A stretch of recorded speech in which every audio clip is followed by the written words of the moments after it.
In the plant kingdom, Chinese tea is classified Camellia sinensis. It grows along hillsides in geometric patterns, as picturesque as illustrations from a storybook. The growth of tea trees is dependent on two factors, climate and soil. From the composition variables of these two conditions, we can conclude that tea trees prefer a warm and wet climate. Some tea trees grow on hills as they require a high level of permeability between soil and water, and that is more easily found when they are planted on slopes. According to the latest statistics, 18 provinces in China produce tea. Most of these regions are located south of the Yangtze River. China produces more than 1/3 of the world's tea.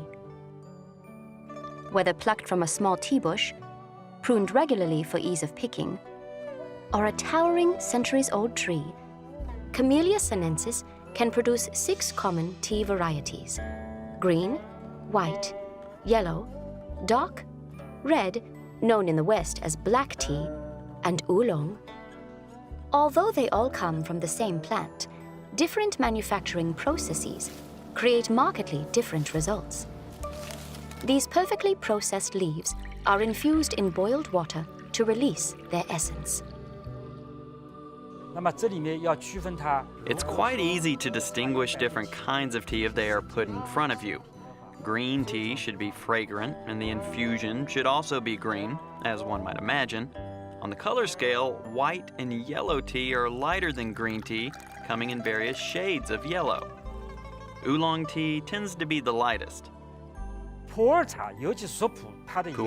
particularly the ripest pu-erh, is a very deep brown red color, while red tea is slightly lighter and more reddish, of course.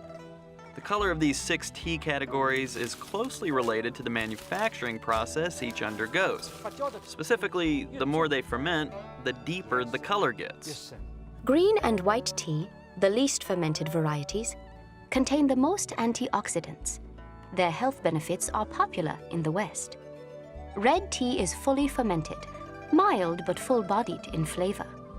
Oolong, a semi-fermented specialty tea, possesses characteristics of both green and red tea. Dark teas, such as Pu-erh, are meticulously aged for years by a skilled tea master. As a result, they are incredibly valuable.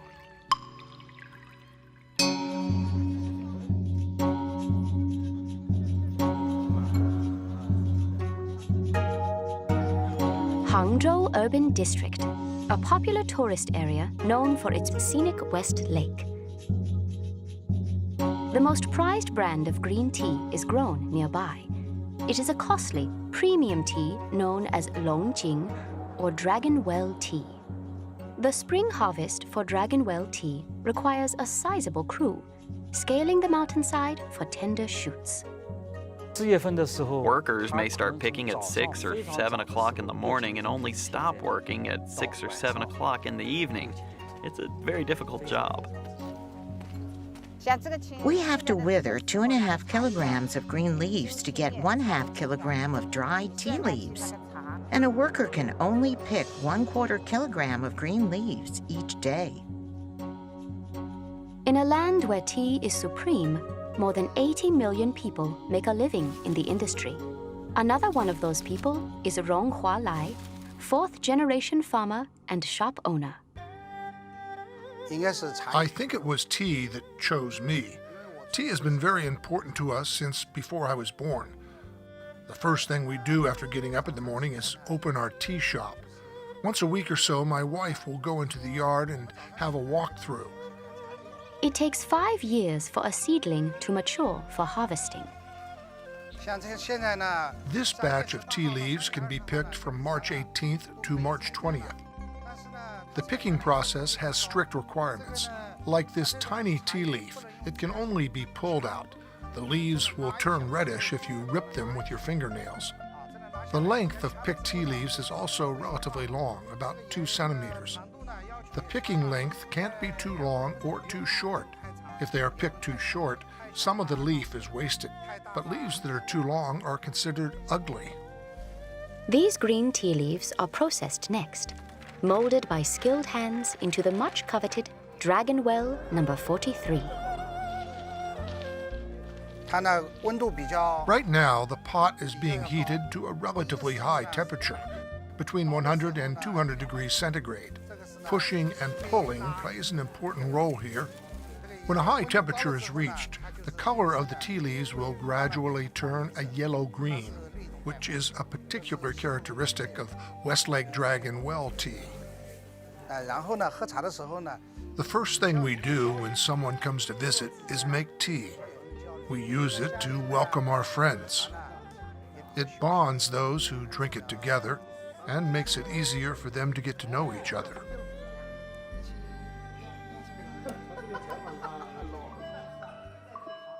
A soft contrast to mass-produced green tea is Oolong, a quiet, delicate giant among tea varieties. Green tea still makes up 70% of tea production in China. What follows is red tea and then dark tea. Oolong tea presents itself as a premium tea, as it's not produced in large amounts, but it has come to cater to high-end consumers who are attracted to its floral, aromatic fragrances. 4 variations of Oolong come from provinces in southeastern China. Phoenix single trunk tea is the most artisanal.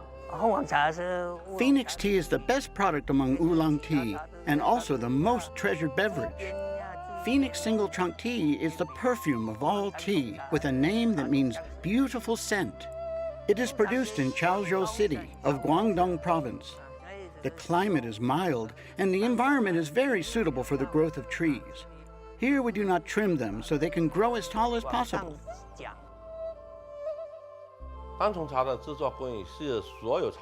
The single trunk tea production process is relatively delicate among all teas and is more detail-oriented. The first step is leaf picking. Tea leaf picking must occur between 1:30 p.m. and 4 p.m. It makes for the best fragrance. The second step is leaf drying. Third comes leaf sitting, which is divided into thrashing and tumbling. This is to even out the moisture and then to damage the leaf. Once it's damaged, the leaf ferments and replenishes moisture, breaking down internal substances. Now this has to be done 5 times. When tea leaves change color, some of them go from green to red. Oolong comes from those red-edged greens. And Chinese tea is not just for drinking. Beyond the cup, a rich assortment of tea-inspired products are available for daily use. We use the extracts from tea to develop products such as tea candy, tea noodle, tea snacks, and tea ice cream. There are also products for daily use, such as deodorant, cosmetics, and oral protection products. There are also socks and underwear treated with tea extracts to prevent odor. Tea is an agricultural mainstay in China's economy and a livelihood for many people. But its importance stretches far beyond mere commerce. Growing this humble leaf lays the groundwork for a cherished elixir that infuses all of Chinese culture. It's been 5,000 years since the Chinese people discovered and started drinking tea. We have shared this love of tea with much of the world, and for good reason. Tea is said to be a perfect food, nutritional and tasty. It can also contribute to a sense of personal contentment. Few foods other than tea meet all of these criteria. That is why the Chinese people drink and love tea.